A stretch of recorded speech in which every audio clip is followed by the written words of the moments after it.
ao vivo em cores. Bom dia para quem está assistindo ao vivo, boa tarde, boa noite, bom dia para quem está assistindo a gravação. Não é verdade? Olá, gente. Hoje nós começamos com um breve atraso. A culpa é minha mesmo. Porque eu estava fazendo um negócio muito legal, não só para você, mas também para a gente, que eu vou falar ao longo do episódio. Tá bem? Então tá. Vocês estão bem? Você tá bem, Vitor? Quem nos acompanha hoje é o Vitor. Tô bem demais, graças a Deus. E você, como tá? Tô bom também. Bom que dói. Dói tudo, menina, porque eu tô toda... Sou só o suco do ácido lático aqui. Isso que dá, malhar e mudar bem na semana que você tem episódio. Aí você fica todo dolorido. Muito bem. Vamos falar... Hoje é o nosso 5º episódio, gente. Olha que coisa mais linda, mais maravilhosa. E a gente vai falar hoje sobre as perdas, na verdade, as consequências da perda da biodiversidade. Mas, Carol, você não ia falar sobre fogo? Ia, gente. Só que a minha ilustre convidada teve que postergar sua vinda por causa de problemas particulares. Então, eu falei, beleza, então pode deixar que eu assuma aqui essa voz que vos fala. E aí... falar sobre um tema extremamente importante, que é sobre a biodiversidade, que inclusive o professor Jorge trouxe no 2º episódio, né, que a gente às vezes está mais preocupado com as mudanças climáticas do que a perda da biodiversidade. E lógico que ambos são importantes, mas realmente a gente está com uma perda acelerada da biodiversidade, assim, acelerada, e estão falando até que pode ser a 6ª grande extinção em massa que nós estamos começando a perpetuar por aí, não é verdade? Então vamos começar maravilhosamente esse episódio cataclísmico, né? Que mais um episódio com a cara de cataclismo. É isso, gente. Não trago boas notícias, mas tudo bem. Nem tudo são flores nesse podcast, não é verdade? Então vamos lá. Você está disposto? Está disposta hoje? Pois põe-se, meu bem, porque está começando mais um Ambienta. Sua nova fonte de informação, discussão, inspiração sobre tudo que envolve o meio ambiente e as atualidades que moldam o nosso planeta. Se você gosta de assistir National Geographic, Animal Planet no Discovery Channel, ou aquelas séries de Nosso Planeta no Netflix, o David Attenborough, que eu nunca sei falar o sobrenome dele, que é maravilhoso, completou 98 anos esse ano passado, não sei. Então, esse episódio é para você, porque a gente vai falar sobre biodiversidade e a gente vai falar as consequências da perda da biodiversidade. Eu vou trazer fatos, eu vou trazer dados, coisas importantes, bibliografias. E a gente está chegando realmente os cientistas acham que a gente está chegando perto aí de uma 6ª extinção em massa, né, dessa nova era aí, que falam que é o antropoceno, que a gente está mudando todo esse rolê e por causa disso, várias espécies estão se extinguindo no nosso planeta e a gente tem que entender quais são as consequências disso. Obviamente, não só em termos ecossistêmicos, mas também quais são os impactos disso na nossa vida, no nosso dia a dia, no hoje. O que vai acontecer hoje? O que pode acontecer amanhã, num breve momento? Então, é isso que eu vou falar hoje. Então, a gente vai explorar os impactos sobre o ecossistema, a gente vai explorar um pouco sobre segurança alimentar, porque sim, se você achou que a biodiversidade não tinha nada a ver com aquilo que você come, que você põe no prato, pois tem e muito. E a gente vai falar sobre isso hoje. A gente vai falar sobre serviços ecossistêmicos, que eu adoro, porque é o meu tema principal de pesquisa e de conhecimento. E, obviamente, nem tudo são coisas tristes. A gente vai falar sobre soluções e ações, histórias e estudos de caso. E também a gente vai falar sobre Você Sabia, que hoje está bem legal. Eu vou contar uma história minha, então vocês vão rir muito. Eu já fico rindo de antes, porque né, a gente tem que rir das nossas próprias desgraças, não é verdade? Então, bora? Então, bora. Estão preparados? Você está preparado, Vitor?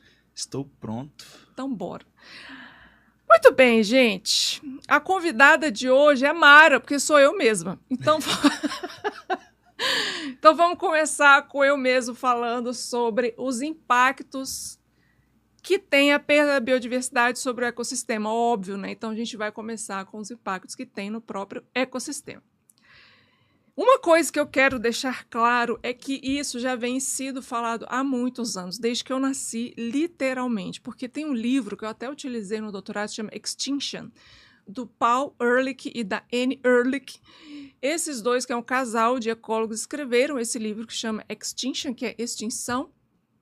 E lá eles já, em 1981, no ano que eu nasci, inclusive, gente, este é o mês do meu aniversário. Que lindo! Por isso que eu estou tão feliz, estou rosa, estou com espinha nascendo, olha que coisa maravilhosa. Muito bem, em 1981, esse casal de ecólogos escreveram um livro chamado Extinção, e lá eles já alertavam sobre as extinções que estavam ocorrendo desde então, que já eram causas da nossa própria existência na Terra, ou seja, as consequências da nossa existência, do nosso sistema de produção, do jeito que a gente consome, como que a gente lida e como que a gente atua junto com o ecossistema, junto com o meio ambiente. Então, como que é essa nossa relação e como que essa relação impacta o meio ambiente e o ecossistema. E aí é engraçado, porque não é engraçado, né? Assim, é bem curioso, todo mundo pergunta de onde que veio, quem cunhou, quem criou o termo serviços ecossistêmicos? Então, foi essa galera. Então, Ehrlich eles começaram a falar sobre...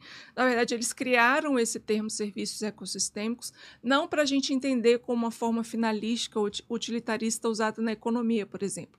Eles cunharam esse termo justamente para alertar nós todos, né, réis mortais, que não têm tanto conhecimento assim de biologia e de ecologia e da relação do ecossistema, para alertar essas pessoas da importância que o ecossistema tem em nossas vidas, falando que os ecossistemas provêm serviços. E aí eles falaram de uma maneira mais geral, eles falaram da questão da água, da questão do ar puro, né? A gente tem ar puro por quê? Porque as plantas fazem fotossíntese. Eles fazem fotossíntese só porque a gente está aqui? Não, a gente aproveita algo que já existe no ecossistema. É aquilo que eu falei lá no episódio 2, junto com o professor Jorge, e até eu falei um pouco também no episódio passado, episódio 4, com o Marcos, que a gente tem os serviços ecossistêmicos que estão aí para todo mundo aproveitar, não só a gente, mas todos os seres vivos que existem nesse planeta, né? Inclusive outros animais, plantas, fungos e etc., bactérias, enfim. Então, a gente, como está aqui, a gente acaba aproveitando também. Então, para a gente entender a importância, tudo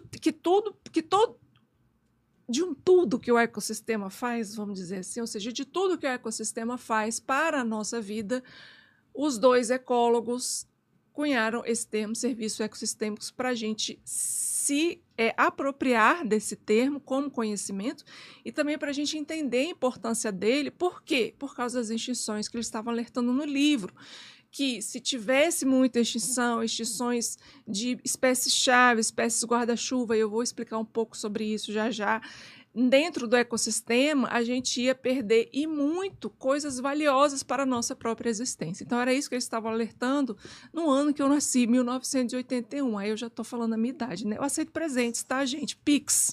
Presentes em forma de Pix, e já eu vou falar isso.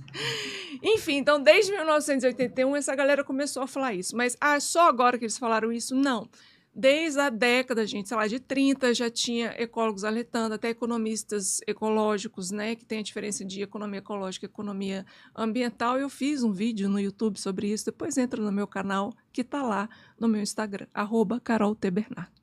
Então, assim, os economistas ecológicos já falavam isso antes. A Rachel Carson escreveu Primavera Silenciosa na década de 60, justamente alertando sobre os impactos das nossas produções, das nossas ações, das nossas atividades sobre o meio ambiente, né? E como isso agrava não só o meio ambiente, mas volta para a gente, como doenças, como problemas respiratórios, como até cânceres e etc., porque a gente coloca resíduos nos rios, no ar, e a gente acaba respirando ou comendo isso de alguma forma, entra no nosso sistema e a gente acaba se prejudicando pelas nossas próprias ações, né? Então, querendo ou não, é a gente que está fazendo uma grande merda nesse planeta. Bom, então, se a gente falar sobre extinção, por exemplo, qual é o impacto, então, da perda da biodiversidade? Vamos entrar no primeiro tópico aí, da perda da biodiversidade sobre os ecossistemas. A primeira é a extinção das espécies, né? Então, claro que tem consequências profundas, inclusive este livro fala sobre isso, e não só esse livro, vários livros também mais recentes. Por quê? Porque cada espécie tem uma função específica ali dentro dessa grande rede intricada que tem de relações entre espécies dentro de um ecossistema. Então, assim, a cadeia alimentar é uma delas, não é a única. Existem outros tipos de relações, mutualismo, comensalismo, competição, predação, porque se um acaba, gera um efeito dominó em todas as outras, pode chegar na gente também. Então, por exemplo, a gente às vezes esquece que para a produção de alimentos, já eu vou falar sobre alimentos, a gente tem polinizadores, as abelhinhas, tem besouros que também são polinizadores, tem borboletas que são polinizadores, tem morcegos que são polinizadores, e essa eu tenho certeza, eu nem sabia que tinha morcego que é polinizador, você sabia? Essa eu não sabia, não. Tem morcego que é polinizador, que tem plantas que abrem as flores à noite, os morceguinhos vão lá e chupam o néctar e fica com os pelos da cara, assim. Você acha que o morcego só chupa sangue? Nada! Os morcegos que chupam sangue são os vampiros. Aquele que você vê nos filmes, Drácula, não é verdade? Não, mentira, não é daquele jeito, né, gente? Não, o morceguinho não vira um vampiro humano que fica purpurinado no sol. Veja bem. Qual filme que é esse? Não vou falar porque eu não vi, então é isso. Eu vi só algumas cenas desse filme. Mas, enfim, a gente tem uma ampla gama de morcego. Inclusive, eu vou trazer uma pessoa, provavelmente em agosto, para falar só de morcegos. Especialista em morcego? Especialista em morcego. Porque eu acho que a gente precisa... Como se chama a pessoa que é especialista em morcego? Morcególogo, tô brincando. Não, eles são mastozoologistas, né? Porque eles entendem da fauna, zoólogo, né? Estuda a fauna, e masto é porque estuda os mamíferos, porque o morcego é um mamífero. Tem mamas. Você sabia? Você sabia do nada, no meio da coisa que depois eu vou trazer quando ele vier Você Sabia de Morcego. Mas você sabia que as mamas das morcegas ficam embaixo das axilas? E eu já fiz uma saída de campo com um morcego em que eu peguei uma morceguinha amamentando. Tipo, o morceguinho ficou assim na transversal porque ele estava mamando. Aí a gente pegou, abriu assim as asas, aí o bichinho estava aqui. E ela provavelmente desesperada, né? Porque imagina, eu pegar assim, olha aqui que legal, morceguinho. Vocês vão mexer no meu filho? Eu vou mexer no meu filho. Ah, mas tão fofo, é uma fofa. Então, voltando ao assunto, os morcegos também são polinizadores, porque eles vão lá, comem o néctar, são os chamados nectarívoros, ou seja, eles comem o néctar, nectarívoros, né? A gente tem os frugívoros, que eles comem as frutas, os morcegos também. A gente tem os vampiros, que chupam sangue, mas não é do ser humano, pelo amor de Deus, para! Não vai entrar um morcego na sua casa à noite, lá na jugular. Não, por favor, você está vendo filme demais. E a gente tem os morcegos que são de outro tipo, que são onívoros, que eles comem tanto animais. Tem os carnívoros, que comem pequenos animais também, que comem insetos. Tem os onívoros, que podem comer tanto onívoros, né? Tudo, de um tudo, que nem a gente é onívoro, a gente come de um tudo, né? Até bosta a gente come. Então, assim... não igual os besouros rola bosta. Mas, assim, tem os morcegos que comem frutas e tal, mas às vezes precisam de mais proteína no corpo e acabam comendo uns animaizinhos, uns insetinhos ali. Mas tem morcegos que também são polinizadores, porque daí eles vão e aí fica com todo aqui o pólen aqui na barbicha, aqui, ó, nos pelinhos, e aí vão e outra flor de outra plantinha vai lá e acaba polinizando essa plantinha. Então é assim que acontece a polinização. E assim também que acontece a variabilidade genética entre plantas. Por quê? Porque um bichinho vai lá numa planta, pega lá o pólen, come, o pólen fica tudo grudado, porque mesmo insetos têm umas micropelinhos que ficam aqui. As abelhas, por exemplo, você vê, tem umas abelhas bem cabeludas, né? Assim, aquelas bumblebee, tem as cabeludas. Mas tem onde você fala, nossa, nem tem tanto cabelo, mas tem, gente. São os microcabelinhos, microcerdas, que acaba aqui no aparelho bucal, fica ali o pólen, e quando ela for em outra planta, de um outro lugar, beijar ali a flor, ou seja, ter o néctar para o seu próprio alimento, acaba polinizando a outra plantinha. Isso é importante por quê? Porque é assim que acontece a variabilidade genética, o cruzamento entre as plantas. E assim que a gente tem também uma ampla diversidade de alimentos. Então, para que a gente tenha uma ampla diversidade de alimentos, precisa haver polinização. Para ter polinização, a gente precisa de polinizadores. E o que está acontecendo? A gente está perdendo os polinizadores. Por vários motivos, seja queimada, mas o principal motivo é Uso de agrotóxicos, aê, a gente está muito bem, parabéns, Brasil. Muito bem, então a perda de polinizadores como as abelhas, que são um dos principais polinizadores, mas como eu falei, não são os únicos, pode afetar plantas que dependem dela para reprodução, levando à redução da flora local, ou seja, da parte vegetativa, da floresta, dos vegetais, ervas, arbustos local. Então, se a gente perder polinizadores, diminuir a população dos polinizadores, o que vai acontecer com as plantas? Pode diminuir a população das plantas. Lembra que eu falei que é uma rede intrincada, que a perda de uma espécie acontece um cataclismo, assim, ou seja, tipo um efeito dominó? É exatamente isso. Né? Então, estudos mostram, né, um estudo da FAO de 2018, a FAO é aquela agência da ONU para a agricultura e já esqueci, mas é isso. É de agricultura. Então, falou que 75% das culturas alimentares globais dependem, em alguma medida, da polinização por insetos. Por insetos. Aí você fica é que nem o episódio passado que a gente falou. Vocês ficam criticando os insetos, vocês acham que inseto é tudo bicho escroto, mas não é. São extremamente importantes. Além disso, a gente tem não só a perda de polinizadores, que a gente fala assim, besta, parece que esse animal aqui, ó, que nem... Pois é importante, mas a gente também tem a perda de grandes mamíferos, grandes predadores, que são cabeça-chave, que a gente fala que são espécies guarda-chuva. Por quê? Porque a perda de grandes predadores, como, por exemplo, onça-pintada, eu ia falar assim, lobo-guará, só que lobo-guará não é predador, bichinho come planta, gente. Ele é tão fofinho, ele é tão esquisitinho, mas ele é tão fofinho. Mas, assim, a perda de grandes predadores, onça-pintada, onça parda, fora daqui a gente tem, né, tigre, etc., leão, hienas, né, na África. Então, esses grandes predadores, como eles são guarda-chuva, por que eles são guarda-chuva? Porque várias espécies embaixo dele dependem dele. E que se ele acabar, se extinguir, acabar, morreu, acabou, tudo que vem embaixo vai começar realmente a declinar efeito dominó. Tem um exemplo que é do Parque Yellowstone, lá nos Estados Unidos, em que aconteceu. Acabaram a população de lobos. Por quê? Por causa de caça. E aí, o que aconteceu? Teve um aumento na população de alces e mamíferos igual o veado, etc., que vão ali comer graminha, né? Que são os grandes herbívoros. Então, os grandes herbívoros deu um boom. E aí, o que aconteceu? Dizimou o parque, assim, ficou praticamente desértico, porque aumentou a população de alce, né, e de outros grandes herbívoros, e aí acabou com toda a grama, etc., e quase entrou em processo de desertificação. Mudou até, diminuiu a água dos rios, enfim, gente, foi uma reação em cadeia, literalmente uma reação dominó. E isso mostra exatamente a importância de espécies que a gente chama na ecologia de guarda-chuva, que são espécies que guardam aí essa grande e intrincada cadeia que tem embaixo deles dentro dos ecossistemas. E aí o que eles fizeram? Assim, vamos botar lobo ali. Né?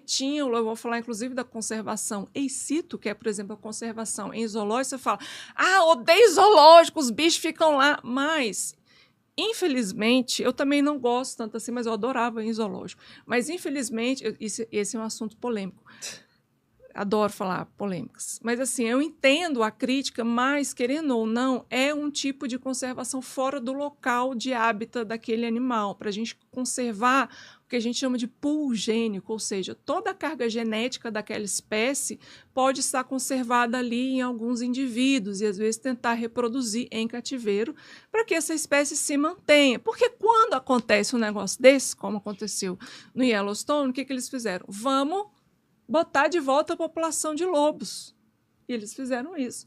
Botaram lá uns lobinhos dentro do Parque Yellowstone e hoje, gente, é uma coisa mais maravilhosa. Você vê um antes e depois, você não acredita.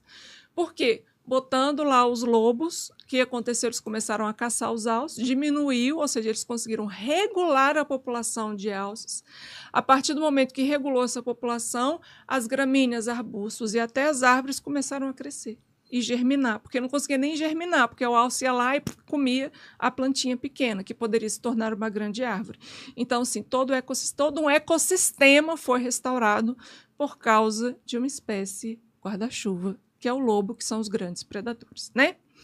Muito bem, então, A gente sempre tem um hashtag, né? A gente começou a criar isso com a Natália, né? Hashtag abrace um professor. Então, já abraçou seu professor hoje, então abrace o professor. O segundo hashtag foi ame os insetos, gente, né? Foi da semana passada. E hoje é abrace um grande predador. Hashtag abrace um grande predador. A onça vai adorar.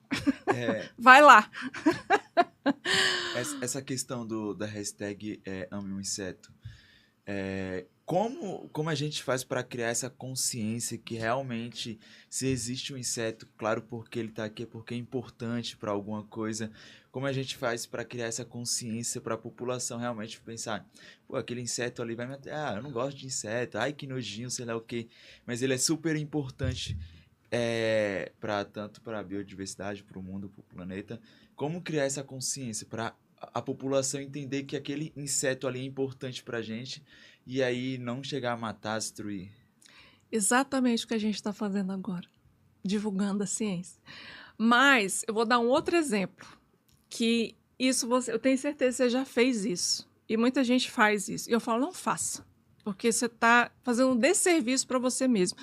Você já viu aquelas aranhas que ficam no canto assim da casa, que constroem umas teias? Uhum. Ali, ou às vezes umas pequenininhas com os olhão, assim, que a gente chama de saltícides, elas saltam, saltícides porque elas saltam, né? Da família saltícides porque elas saltam.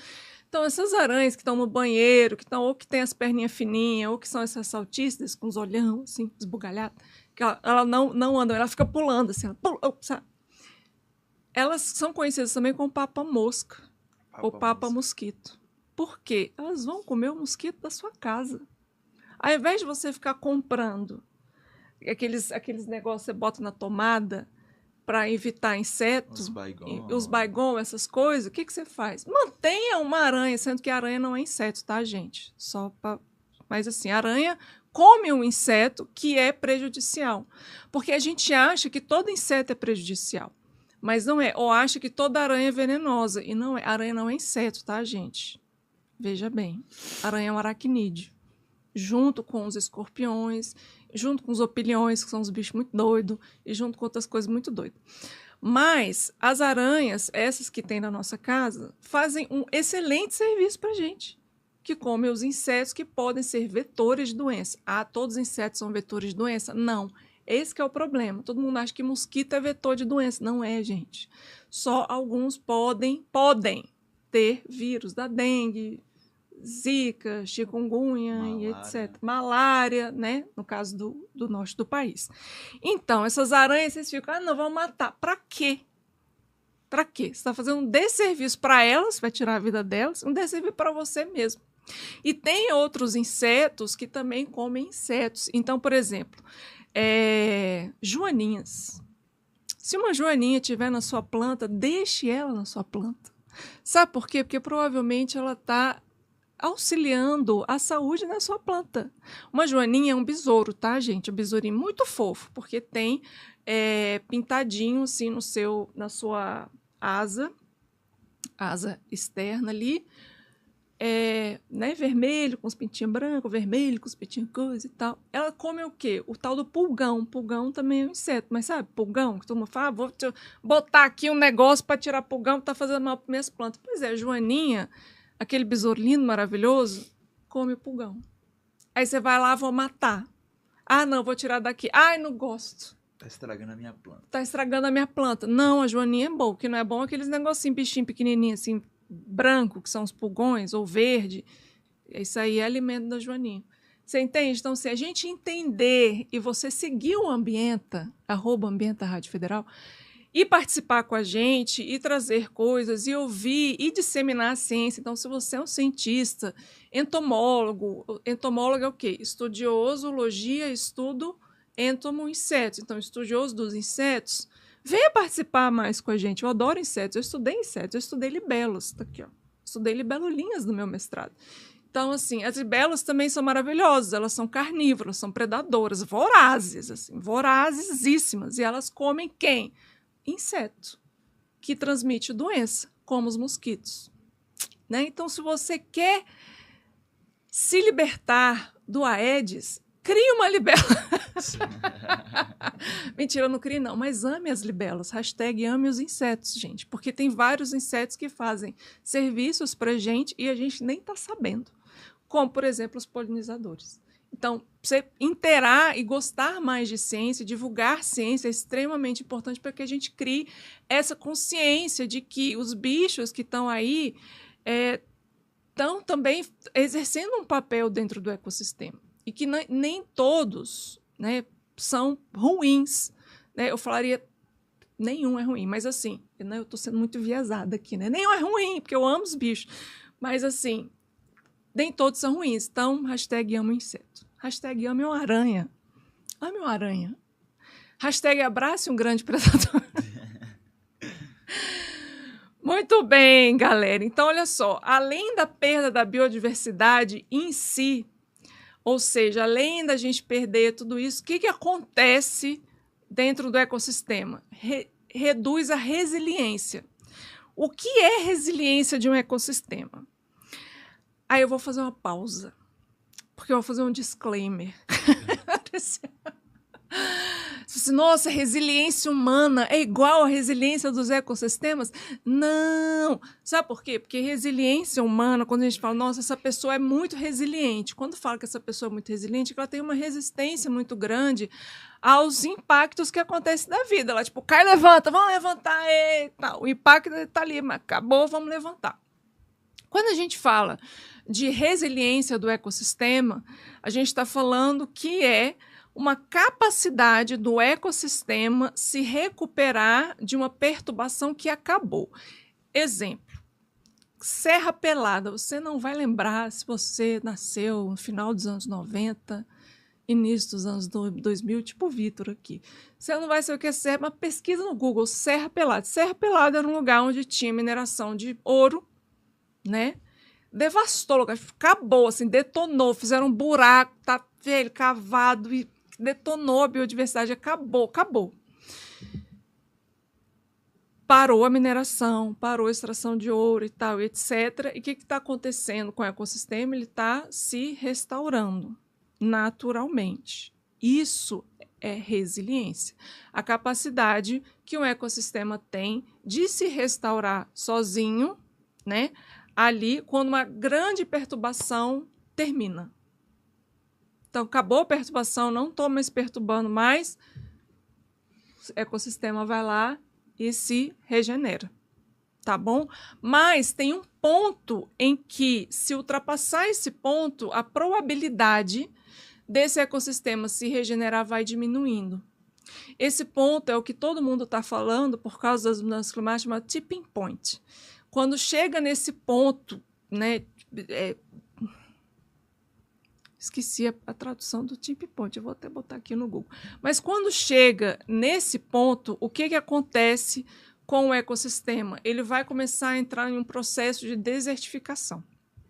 Quando o ecossistema está entrando num processo de desertificação, meu irmão, o custo que você precisa investir nesse ecossistema, seja para melhoramento de solo, você vai ter que colocar toda uma microbiota no solo ali para regenerar o solo, para depois você conseguir plantar alguma coisa, esse negócio vingar, ou seja, você vai ter um custo muito alto para restaurar o ecossistema quando já ultrapassou esse ponto em que não há mais a capacidade de restaurar sozinho. Então, resiliência é a capacidade de um ecossistema de se restaurar e se restabelecer sozinho depois de uma perturbação. Mas tem um ponto em que, se a gente ultrapassar esse ponto, ou seja, esse ponto de perturbação, essa perturbação continuar por muitos e muitos e muitos anos, a probabilidade dele se regenerar, uma vez que essa perturbação pare, vai diminuindo a cada ano. Então, é isso que fala da capacidade, isso está muito relacionado à capacidade de suporte de um ecossistema. Então, a capacidade de suporte é justamente enquanto que o ecossistema consegue suportar ou uma perturbação, ou um aumento muito grande de população, um aumento muito grande de resíduos nele, ou seja, se ele às vezes não consegue se restabelecer, se parar ou não consegue ter a resistência. Resistência ambiental e resistência do ecossistema é, por exemplo, assim, ó, Rio Tietê. Vamos dar um exemplo prático aqui. Rio Tietê, o que acontece com o Rio Tietê? Rio Tietê praticamente morreu. Não tinha mais vida, não tinha nem bactéria ali. Mentira, tinha bactéria que consumia carga orgânica que era anaeróbica, ou seja, não consumia nem oxigênio, ela simplesmente não tinha mais oxigênio na água por causa de tanta substância orgânica que está ali, tanto resíduo que está ali, que acabou com a vida.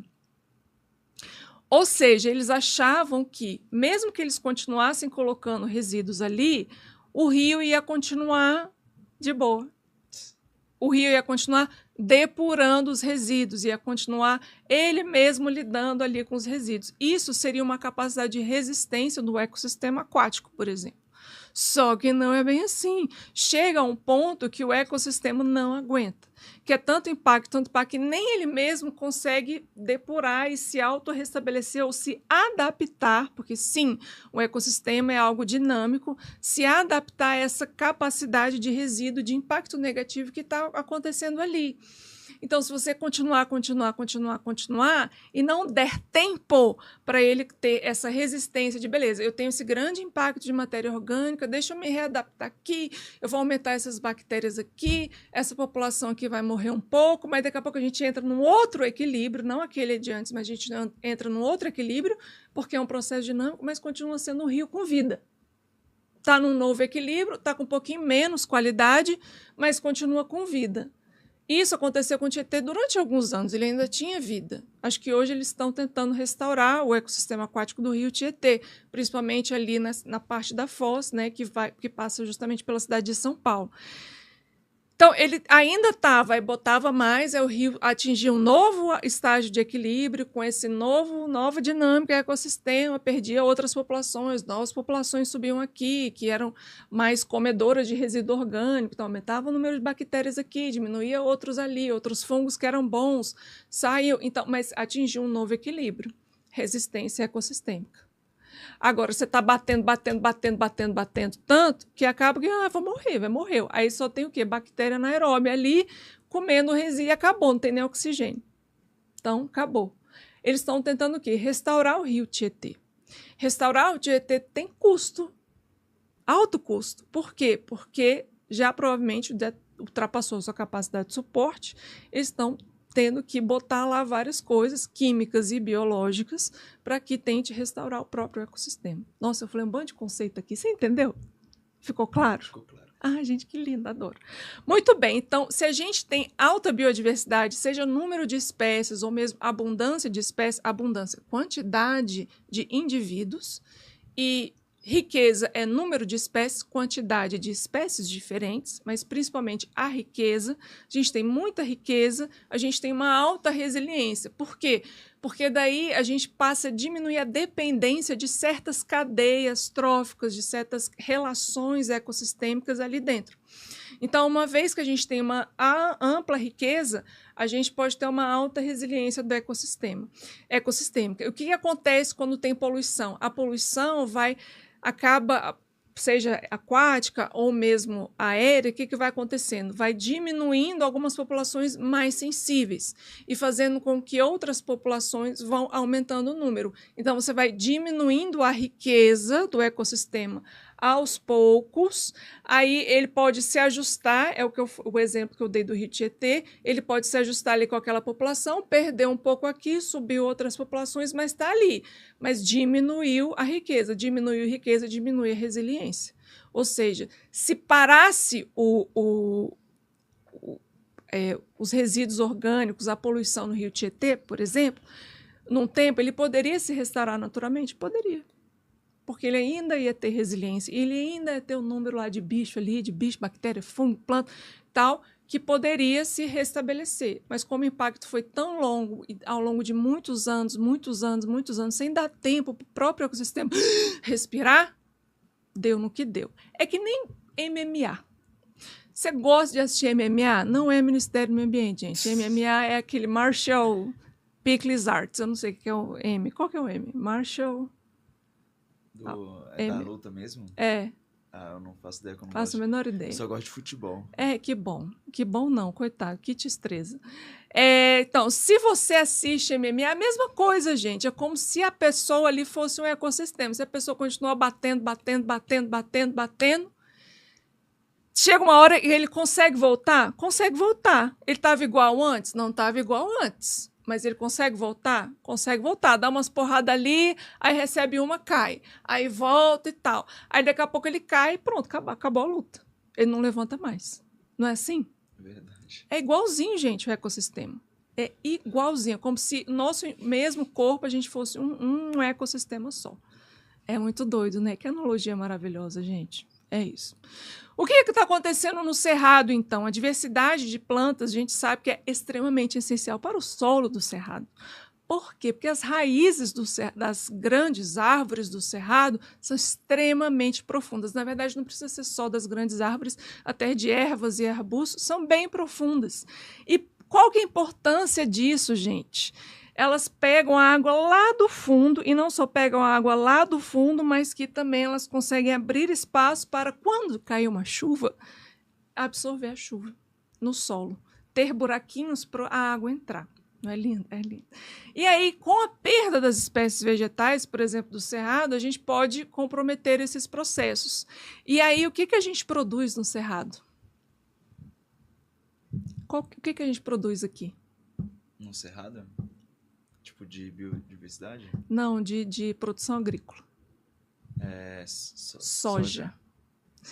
Se a gente diminui a biodiversidade de plantas no cerrado, vai ter uma hora que a produtividade agrícola vai ir para o saco, por causa da saúde do solo. E a gente esquece isso. Não sei, eu acho que a galera do Agropop esquece que a produtividade agrícola e a própria estabilidade do ecossistema e até essa relação entre florestas que ainda se mantêm em pé no cerrado e a produtividade agrícola vai para o saco se a gente diminuir o número de espécies vegetais, né? Aí a gente se lasca, porque nem comida a gente vai ter, não é verdade? Que bonito, ótimo. Né? Que bonito, Brasil, parabéns. Mas isso é porque... não, e aí eu vou entrar numa seara muito polêmica, e eu não quero entrar nessa seara polêmica hoje, a gente vai falar disso nos próximos episódios. Muito bem, então, a extinção das espécies afeta serviços ecossistêmicos no Brasil. A perda de polinizadores, como eu já falei, polinização é um tipo de serviço ecossistêmico que as abelhinhas e outros insetos e outros mamíferos também fazem para a gente. Se a gente perde, pode afetar negativamente a produção de alimentos. Estima-se que em torno de 30% da produção agrícola brasileira, 30%, dependa da polinização por insetos. E aí a gente bota nas culturas, monoculturas, o solo se empobrece, a gente enche de agrotóxico, perde os polinizadores e em breve a gente fica sem alimentos. Muito bem, gente. E aí, menor produtividade alimentar gera uma insegurança alimentar. E aí a gente entra na segurança alimentar. Mas eu falei muito, gente. Eu queria lembrar para você que se você não segue a gente ainda, siga a gente, @Ambienta Rádio Federal no Instagram, siga Ambienta Rádio Federal ou @Ambienta Rádio Federal, @Rádio Federal ou @Rádio_Federal, tudo no Instagram. Se você quiser entrar em contato comigo, que você fala, Carol, eu quero anunciar um negócio, eu quero patrocinar este lindo podcast, só entrar em contato comigo no @Ambienta Rádio Federal ou no @Carol T. Bernardo, ou você pode mandar um e-mail para portalfederal@gmail.com ou contato@radiofederal.com.br. Beleza? E, gente, eu tenho uma notícia maravilhosa. Por que o programa atrasou? Por causa do trânsito? Porque a Carol é muito lenta? Porque a Carol tem TDAH? Talvez, gente, vou fazer o teste. Por que a Carol isso, Carol aquilo? Não, gente, eu estava fazendo um negócio maravilhoso para vocês. Tá? Porque eu queria lançar em julho. Eu falei, eu preciso lançar em julho, porque julho é o mês do meu aniversário. Julho é o mês do Julho Sem Plástico. Eu vou falar isso já já. E também, julho, a gente começa com a nossa campanha no Apoia-se, gente. Olha que maravilha. Agora você pode contribuir mensalmente para que este podcast fique em pé. Ou seja, você pode ir lá no www.apoia.se, ou seja, SASE.ambienta. Ai, que lindo! Você entra no site do Apoia-se. Você pode colocar só no Google, Apoia-se, Ambienta. Provavelmente já vai rolar.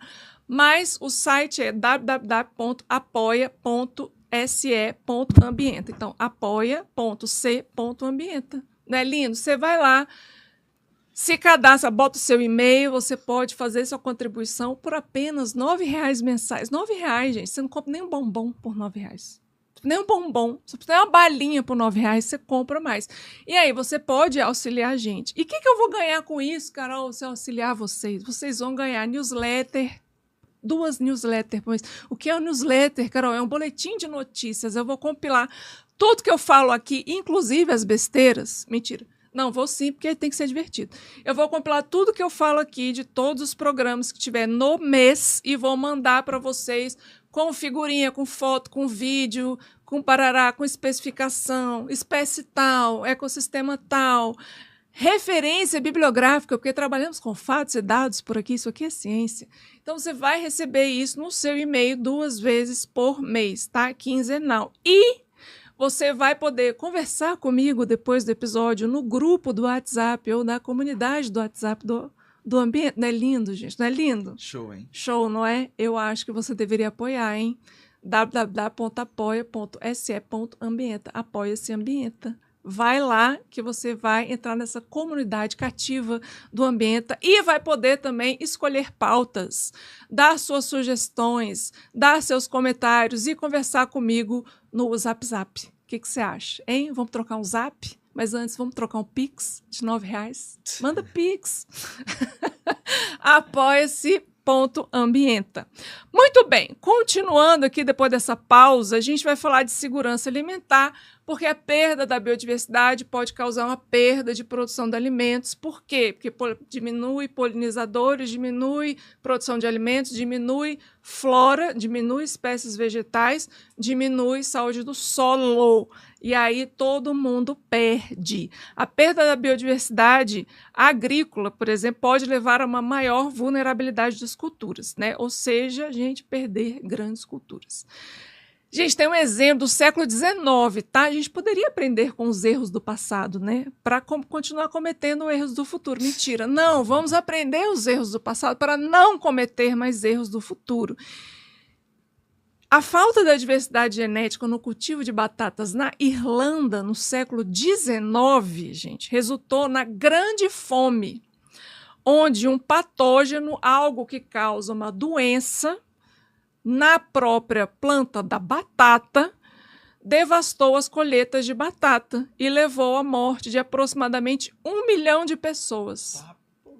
1 milhão de pessoas, porque a perda da diversidade genética, que eu já falei antes, que a diversidade genética em plantas é adquirida com a polinização, não é verdade? Causou isso. Ou seja, eles provavelmente produziram ali em grande escala uma determinada espécie ou não tinha muitos polinizadores e foi a mesma espécie que foi plantada, etc. Muito baixa vulnerabilidade. E quando a gente tem baixa vulnerabilidade genética, a gente está mais exposto a ter um maior risco, né, uma probabilidade maior de alguma coisa de ruim entrar na gente e dar bom. E se, né?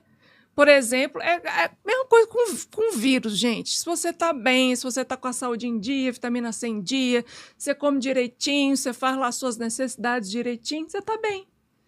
Então, o risco de você adquirir uma gripe ou um resfriado é bem menor, não é? Agora, se você está mal, se você come mal, se você dorme mal, se você tem qualquer outra coisa, por exemplo, eu que tenho rinite alérgica, quando minha rinite está atacada, sempre vem outras coisas. Então, se tem alguma coisa que já está ruim, está já impactando muito o seu sistema, você tem maior vulnerabilidade a ter uma determinada doença. Com as plantas é a mesma coisa. Com os outros bichos é a mesma coisa. Com o ecossistema inteiro de todas as espécies é a mesma coisa. Se a gente tem baixa... E quem que dá isso? Quem que dá essa fortaleza de estar bem, né, nessas espécies? A vulnerabilidade, a variabilidade genética. Vulnerabilidade não. A variabilidade genética que faz que quanto mais diverso for, mais pedacinhos de genes de cada um você vai ter, né? No caso da planta. Ou você é aquela mesma espécie, mas você tem vários pedacinhos ali que são diferentes dos seus pais, que são diferentes dos seus avós, né? Da geração dos pais, da plantinha, da geração dos avós, da plantinha.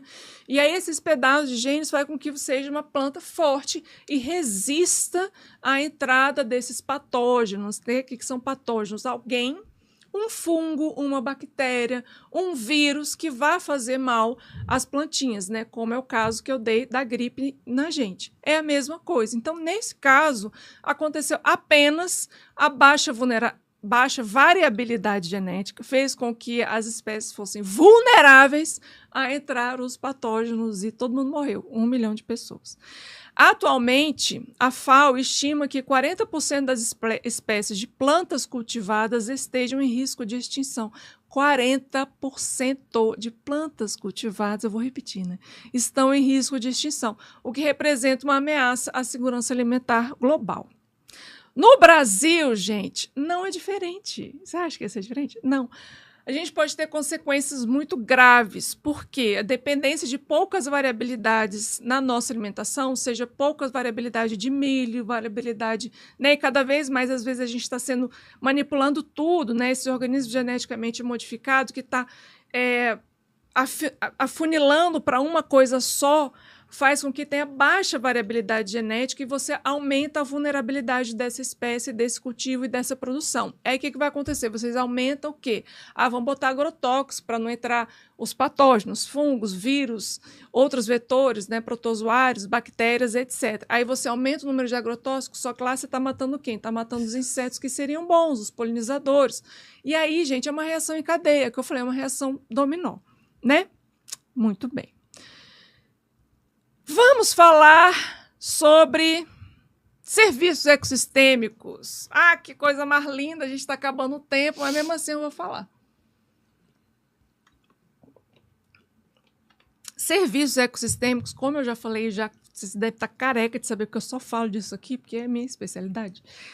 São aquilo que todo ecossistema produz, já produziria, a gente estando aqui ou não, tá? Então, água, ar, etc., tudo que a gente pega do solo, que a gente acha que não vai acabar, e vai acabar, tá, gente? Acho que não vai acabar, acho que não tem escassez, que é abundante, tá lá. Isso é um serviço ou um bem ecossistema, ou seja, algo que o ecossistema está lá produzindo e a gente, olha que lindo, eu vou querer para mim também. A polinização, por exemplo, é um tipo de serviço. Eu estou batendo, né, a tecla da polinização porque é o exemplo mais comum e que afeta diretamente a gente, principalmente com relação à produção de alimentos, como eu já falei. Então, a polinização por insetos, por exemplo, contribui com mais de 24 bilhões de dólares por ano para a agricultura dos Estados Unidos, tá? E a perda de florestas diminui a purificação de árvores, purificação de águas. Gente, eu estou errando tudo hoje, gente. Estou ficando doida. É porque tu começa com A. A perda de florestas diminui a absorção de água no solo. A perda de florestas do cerrado diminui a absorção desta mesma água no solo. E a gente precisa da água no cerrado. Como a gente está sentindo agora, a seca está monstra, né? Já teve dias de 20% de umidade de ar. Imagina, 20% de umidade de ar. Né? Além disso, aqui é o berço das águas. Eu peguei aqui, ó. O Cerrado abriga 3 principais bacias hidrográficas do país. 3 apenas. Rio do Prata, que vai lá para o sul. Rio São Francisco, que vai ali um pouco para o nordeste. E boa parte da bacia amazônica, que vai para o norte. Então, uma que vai para o sul, uma que vai para o nordeste, uma que vai para o norte. Nasce aqui, no Cerrado. O Cerrado é o berço das águas. E o que a gente está fazendo? A gente está desmatando para plantar soja. Não dá. Preciso falar disso. Porque, assim, a soja não é só para a nossa alimentação. A soja é para a alimentação do gado. A soja é para exportação. Porque o Brasil, além de ser um país de uma grande biodiversidade, se não a maior biodiversidade, uma das maiores biodiversidades do mundo, porque dentro do nosso país a gente tem 6 biomas diferentes. E o que são biomas? São ecossistemas com características muito similares. Tipo de solo, pH do solo, clima, umidade, tudo isso e, obviamente, fitofisionomia de planta, ou seja, tipo de planta, característica de planta e de bicho que existe ali, caracterizam um determinado bioma. Então, nós temos 6 biomas no Brasil: Amazônia, Caatinga, Cerrado, Pantanal, Pampas, Mata Atlântica. Pampas é no sul do Brasil. É uma planície brasileira que está presente numa zona temperada, de clima não é mais tropical, é uma zona... É lindo lá. Eu fui lá, fiz estágio no sul do Brasil, nos Pampas. É tipo uma grande... É como se fosse um grande pasto, mas não é pasto. Para as capivaras, por exemplo. Mas tem boi lá também. Mas lá é muito rico, porque tem muitas espécies de aves e passarinhos. As espécies migratórias vão ali. Eu fui justamente fazer um estágio de espécies migratórias lá nos Pampas. Tem muitas capivaras. Tem o ratão do banhado, lá é chamado banhado porque é uma planície. Então, quando chove muito, enche e fica banhadão, assim, parece um lago. E quando fica na seca, é pasto. E aí, quando enche, fica banhado. Aí você anda de barco, assim. É muito doido, é muito legal, assim. E é muito rico, é um ambiente muito rico. E aí, se a gente perde... Isso que acontece, a gente perde as planícies ali do banhado, as vegetação do banhado, o que acontece? A gente tem enchente no sul do Brasil, né, gente? Que engraçado. Quase não tem. Se a gente perde o manguezal, que é um típico, digamos, aí, da zona costeira que está ligado à Mata Atlântica, a gente também está muito mais vulnerável a enchentes. Então, o manguezal, por exemplo, faz um grande serviço para a gente, que é a proteção contra as enchentes, contra essa alteração que a gente tem nos oceanos aí. Né? E o cerrado, purificação da água. Aqui, nossa, Carol, mas é seco pra caramba. Pois é seco pra caramba, mas as raízes, te falei, as raízes são profundas. E quem alimenta as principais bacias hidrográficas do Brasil é o cerrado. Bacia do Prata, Bacia do São Francisco, Bacia Amazônica. É o cerrado, nasce aqui. Então, a gente tem que plantar mais árvores. Hashtag plante uma árvore hoje. Né? É isso. Vai ser hashtag, que é muito melhor do que abrace um grande mamífero, porque vocês não vão querer abraçar um grande mamífero, não é verdade? Então, plante uma árvore no cerrado. Hashtag plante uma árvore, por favor. Carol, tudo é triste. Você está falando só coisa ruim, que a gente vai perder tal coisa, vai perder, né? Hoje eu tô bem. E aí, será que tem solução? O que você acha, gente? Manda pra gente seu comentário. Quero saber. Tem solução e eu vou dar algumas. Já falei de uma delas, que é a conservação ex situ, ou seja, conservação de espécies importantes para o ecossistema. E como que a gente sabe disso? Com pesquisas, gente. A gente sabe com pesquisas científicas. Então, apoie um cientista, tá? Por isso que me apoia, eu sou um cientista, www.apoia.se.ambiente. Bom, ex situ é fora do ecossistema. Então, a gente pega plantas, faz banco de sementes, a gente pode fazer banco de sementes das espécies principais, características daquele ecossistema. A gente pode preservar animais e populações em zoológicos. Eu sei que você pode não gostar, mas, querendo ou não, é uma estratégia de conservação. Também os jardins botânicos, também é uma forma de conservação de espécies de planta, né? É muito legal. Visite o Jardim Botânico daqui, é muito bacana. Onde é que tem um Jardim Botânico aqui? O Jardim Botânico aqui fica ali perto da QI 23, do Lago Sul. Então, você subindo ali, o Jardim Botânico, você tem que pagar para entrar. Não lembro, mas acho que não sei se é R$6 ou se já aumentou. Mas você pode fazer trilha. Tem trilha que você pode fazer trilha de bicicleta. Tem um lugar lá, tem um restaurante muito legal que você pode tomar café embaixo das árvores. Gente, é muito legal o Jardim Botânico. Vá no Jardim Botânico de Brasília. Eu acho que eles têm uma página, coloca Jardim Botânico de Brasília, e lá vai ter todas as informações e fica no Lago Sul, ali perto da QI 23. Que também é um tipo de estratégia de conservação de espécies da flora, né? E vocês também podem promover práticas sustentáveis, como, por exemplo, a agroecologia. A agroecologia, você tem... Quando você faz a agroecologia, que é você plantar junto aí com eu ia falar as florestas, né? As plantas vegetais típicas de um determinado bioma, tipo, junto com o cerrado, você vai plantar ali algo que você vai coletar, tipo, mamão, junto com uma espécie, um buriti, enfim, você vai plantando ali, isso é uma agroecologia, que você vai aumentar a resiliência do ecossistema e você também pode ter uma rotação de culturas, né, que você pode fazer uma diversidade aí de paisagens no seu território, né?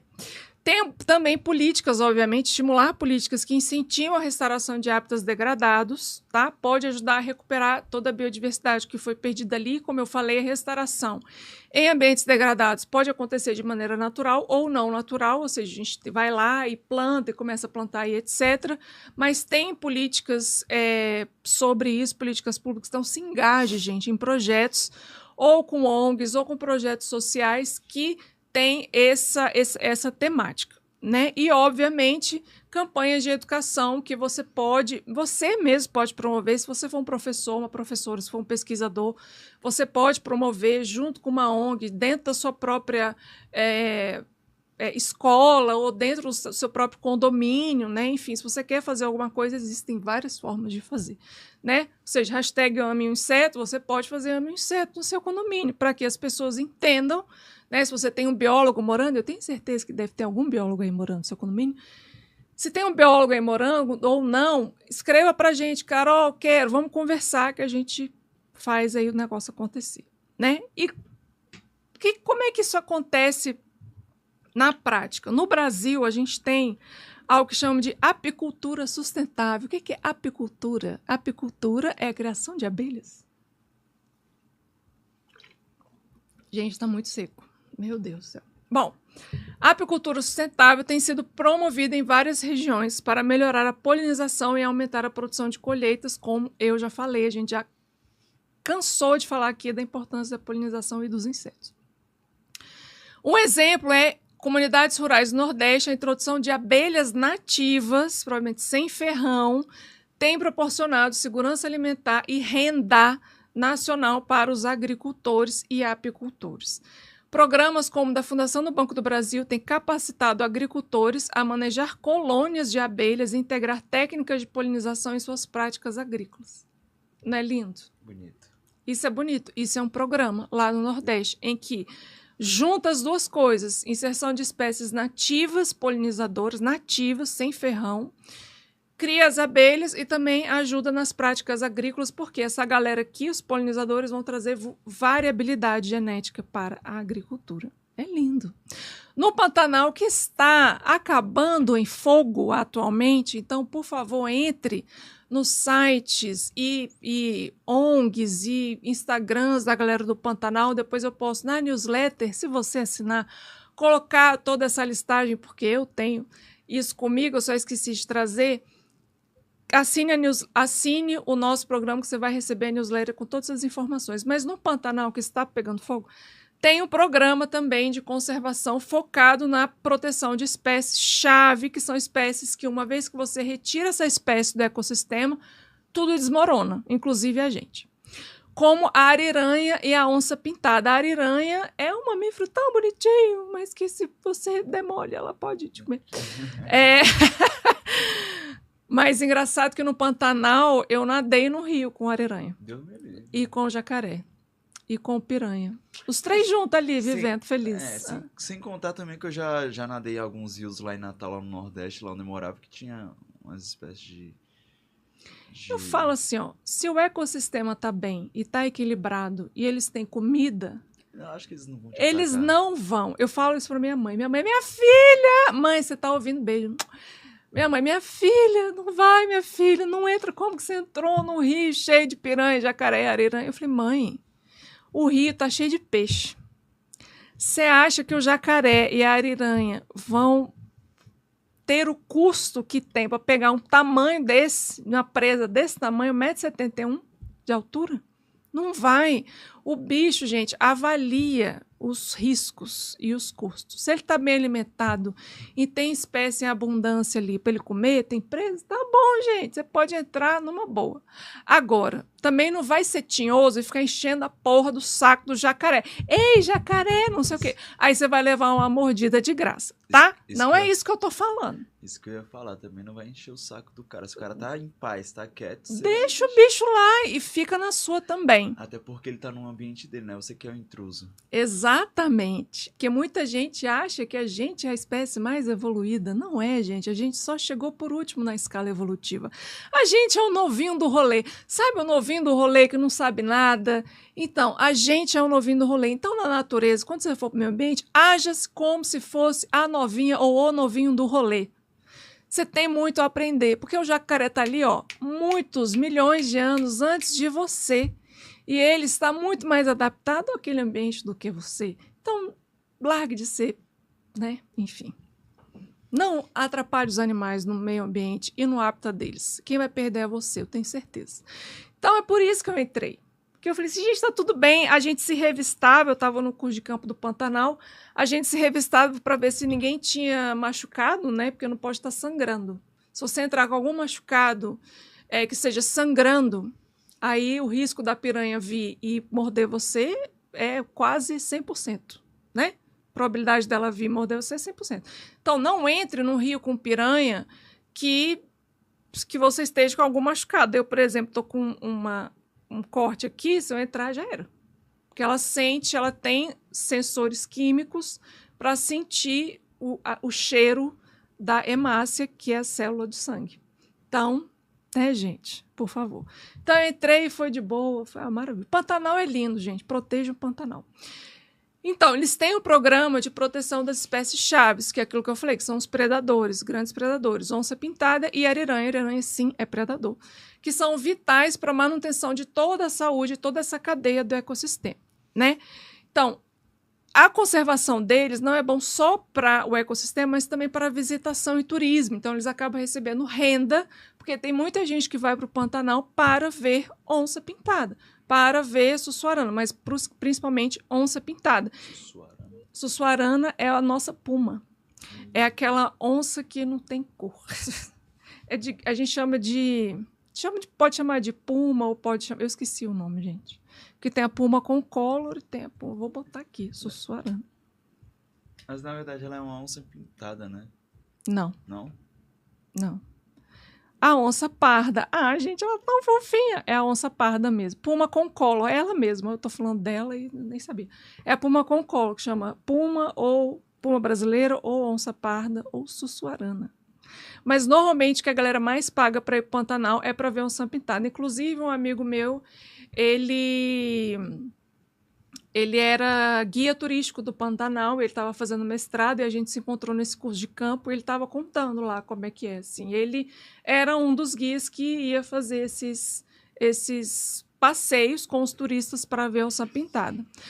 Carol, você viu a onça pintada? Não, mas eu tenho certeza que ela viu a gente. A gente viu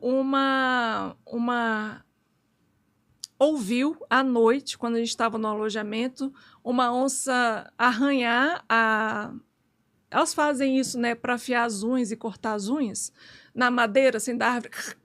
A gente não lixa a unha, elas não têm lixador de unha, gente. O lixador de unhas delas é o caule da árvore. Então ela vai lá e a gente escutou e a gente passou por um trecho e no dia seguinte a gente passou pelo mesmo trecho que a gente estava fazendo coleta de campo de dados e estava lá as patinhas da onça atrás da gente. Lindo. Então, ela viu a gente não viu ela, não.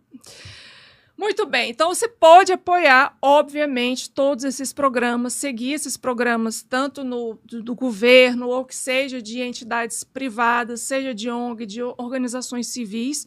E se você assinar o nosso programa, você vai ganhar newsletter com tudo isso, mas a gente pode colocar também no Instagram notícias e notícias não só notícias, mas também os arrobas para vocês seguirem. Vamos ao Você Sabia, porque o nosso tempo está acabando, já acabou, na verdade, mas eu sempre entro um pouquinho.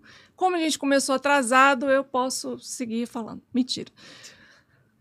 Mas é o seguinte, Eu vou... Olha só, veja bem, gente, veja bem.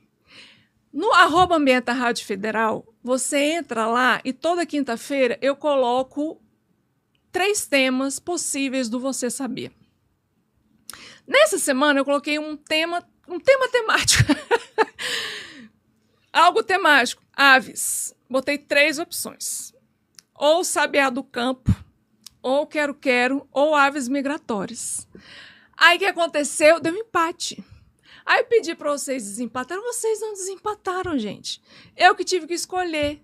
Então eu escolhi o quero-quero, tá? Então hoje a gente vai falar de quero-quero. Mas se você quer participar do próximo Você Sabia, você entra no Instagram, @Ambienta Rádio Federal. Toda quinta-feira eu vou colocar nos stories para vocês decidirem qual você sabia que quer que eu fale aqui no sábado ao vivo. Combinado? Então já segue a gente lá, @Ambienta Rádio Federal. E se você não segue o nosso YouTube, então já segue o YouTube Ambienta na Rádio Federal para você acompanhar todo sábado às 10 da manhã, ao vivo, o nosso programa. E também quando ele já estiver gravado, disponível. Segue a gente, clica o sininho, compartilhe com seus amigos, com as suas amigas, que vão achar muito legal esse episódio.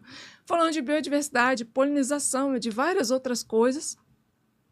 Não só esse episódio, mas todos os outros episódios do Ambienta que estão gravados no Ambienta do YouTube na Rádio Federal e também no Spotify, já está lá no Ambienta. Então você pode seguir aqui a gente, você pode se inscrever no canal, você pode clicar no sininho, você pode compartilhar para seus amigos, suas amigas, seus primos, suas primas, seus tios, seus pais e para seus inimigos também, porque dá ibope, gente. Então compartilha para eles.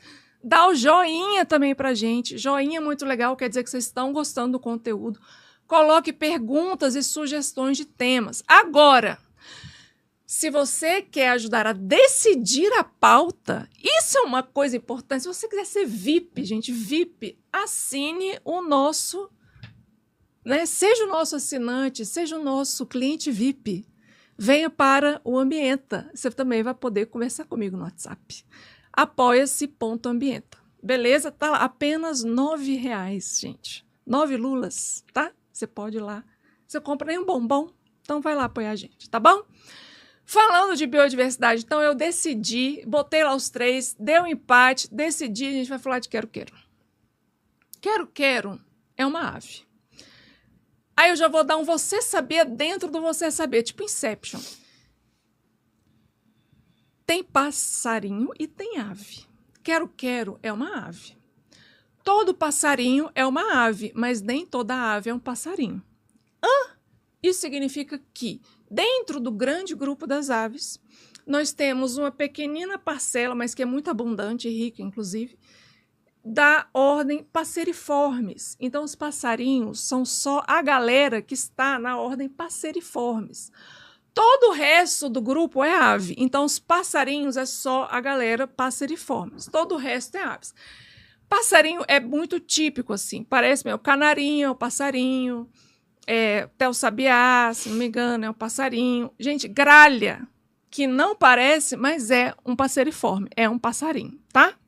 É a única estranha que eu acho estranha, que gralha é um passarinho, mas beleza. O resto é aves. Então, quero-quero é uma ave dos caradriformes, porque eles têm aquelas pernas longas, né? Aqueles cambitos finos.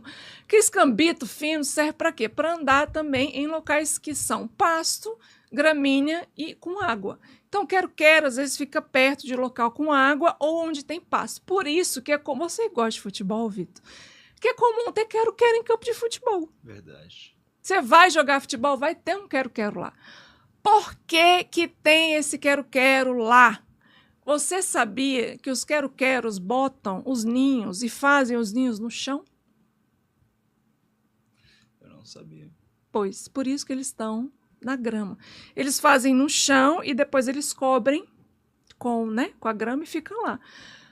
Por isso que eles ficam gritando, que nem os doidos. Que? Quando você vai passar em algum lugar que eles estão ali. Eles estão não só avisando, principalmente agora. Fica esperto. Agosto, setembro, bem próximo das chuvas, você vai começar a ter essas gritarias aumentadas do quero-quero, porque é quando eles começam a reproduzir e botar os ovinhos dele. Para que quando os filhotinhos nascer, ter bicho em abundância, ou seja, ser o início das chuvas. E nas chuvas a gente tem maior abundância de animais que eles podem comer ali no chão e alimentar os filhotes. Então, no final da seca, as aves aqui do cerrado começam a botar seus ovinhos para que no início da chuva já tenha abundância para alimentar os bichos. Então, os quero-queros fazem o ninho no chão, botam lá os ovos e eles ficam protegendo. Além disso, eles têm uma digamos, uma sociobiologia muito interessante, porque você tem os assistentes. Então, você tem lá o casal e tem alguns assistentes que ficam ali, não só ficam ali protegendo também o grupo, e são eles que eles ficam trocando quem vai vocalizar, né? O que para dar atenção, eles vocalizam para falar: "Oh, tá vindo alguém aí! Afasta alguém aí do meu ninho", não sei o quê, mas também podem participar da reprodução. Então, poucas aves são monogâmicas. Pouquíssimas e raríssimas aves são monogâmicas. Cai o mundo de vocês? Pois é, não é interessante? É interessante. Eu vou falar mais disso nos próximos episódios. Eu adoro falar sobre putaria, sexo dos animais, tá, gente? Não. É porque eu estudei isso, eu estudei sistema de acasalamento. Então, assim, é bem interessante, porque são poucas e raras as aves que são monogâmicas. Pinguins são aves? São, gente, são aves que não voam, nada. E eles é um caso de monogamia, mas a grande maioria não é, tá? Então, olha só. Eu tenho eu gosto carinhosamente de chamar os quero-quero de capiroto. Porque eles têm os olhos vermelhos. Deve ser vermelho, sangue de raiva para seguir você. Além dele fazer os ninhos no solo, você sabia que eles têm um esporão embaixo das asas, bem aqui nas axilas? Não. Pois é, ele pode realmente machucar você. Se você estiver chegando perto do ninho, eles vêm dar um rasante com a asa aberta. Para quê? Para passar aquele esporão na sua cabeça, para te machucar e para fazer você fugir de perto do ninho, porque eles estão protegendo a prole ali. Eu tenho uma história ótima. Lembra que eu falei que eu fiz o estágio de aves migratórias no sul do Brasil, nos Pampas? Pampa, gente, pasto. Imagina o tanto de quero-quero que tem lá. É muito quero-quero. E não é só quero-quero. Tem os parentes do quero-quero também que fazem um barulho muito parecido, que eles são muito fofinhos também. Tem os cambitos finos igual. E a capirota igual, porque tem o olho vermelho igual. E aí, a Ju, inclusive a Ju vai vir no programa, ela que me deu o estágio, beijo, Ju. Ela vai vir no programa que vem, falar de aves migratórias. Inclusive, gente, não perca o programa que vem, tá incrível. Gente, eu tava lá, Carol, vai lá nesse caminho que eu vou aqui para esse outro caminho. Aí eu fui lá ver se tinha bicho lá, que a gente estava acompanhando uma população específica de ave migratória, que chama maçarico acanelado. Acanelado porque ele tem uma tonalidade de canela, né? Ele tem umas patinhas finas, amarela, linda, mas a gente vai mostrar fotinhos dele no próximo programa. Vai lá ver que eu vou por aqui. Vai lá ver se você consegue ver alguém que tem anilha, né? Porque a gente identifica as aves com as anilhas nas patas, né? Tipo um anelzinho, um anel na pata. Como a gente tem esse anel no dedo, a gente bota um anel na pata. Tá, fui lá. Gente, era muito quero-quero. Era muito quero-quero. Eu não sei quantos quero-quero tinham. E eu fui lá, né? E daqui a pouco eu só escutei uma cambada de quero-quero atrás de mim. Que? E dando rasante, gente. E eu com a minha pochete, assim, correndo. Chega uma hora que eu trampecei, plá! Dei de cara com a lama, porque é um alagado. Tipo, é como se fosse um pântano. Aí eu correndo, os quero-quero. Parece aquela cena de filme que o cara vai correr e tem um leão atrás dele, o cara vai correr, aí ele cai assim, e aí começa a se esfregar assim no chão. Era eu fugindo dos quero-quero, gente. Você tem noção disso? Ainda bem que não gravaram, porque se fosse na época de hoje, iam gravar e ia botar, né, aqui. Mas não é. Pois é, gente, eu tive essa excelente e aterrorizante história. Não sofri, os quero-queros não me pegaram, porque eu consegui fugir deles. Depois eu saí, depois de cair e ficar toda lamaçada, assim, toda essa parte lamaçada, eu consegui levantar e sair correndo e foi ótimo. Beleza? Dúvidas? Tem algum? Gente, não vou conseguir falar sobre as coisas que eu queria falar, mas depois a gente fala. Eu só queria que vocês soubessem que estamos em julho e tem a campanha do Julho Sem Plástico. Então, se você puder, ao máximo, diminuir o consumo de plástico, que, consequentemente, pode ir para o meio ambiente, pode prejudicar a fauna e a flora, inclusive a fauna, e que também é um dos fatores de perda de biodiversidade, especialmente marinha e de aves, que acabam comendo coisas achando que era comida. Então, Julho Sem Plástico, hashtag Julho Sem Plástico, eu vou colocar nessa semana lá no @Ambienta Rádio Federal mais informações sobre isso. E temos alguma pergunta, Vitor? Não, tem pessoas assistindo, mas ninguém deixou perguntas. Ai, gente. Eu quero perguntas. Próxima vez, quero perguntas, tá? Então, eu vou encerrando por aqui. Peço muitas desculpas pelo atraso de hoje, mas foi por uma boa causa que é para fazer e construir o Apoia-se para você poder apoiar e estar mais perto comigo e receber os boletins informativos quinzenalmente no seu e-mail. Agradeço ao Vitor, que estava aí operando as máquinas. Muito obrigada, Vitor, e por sua participação. De nada. Muito obrigada à Rádio Federal por produzir esse podcast e apoiar a minha ideia de ter um podcast especificamente falando de meio ambiente. Muito obrigada a você, ouvinte, que está aí, ou que assistiu, ou que vai assistir, ou que vai ouvir. Um beijo para vocês e até o próximo sábado.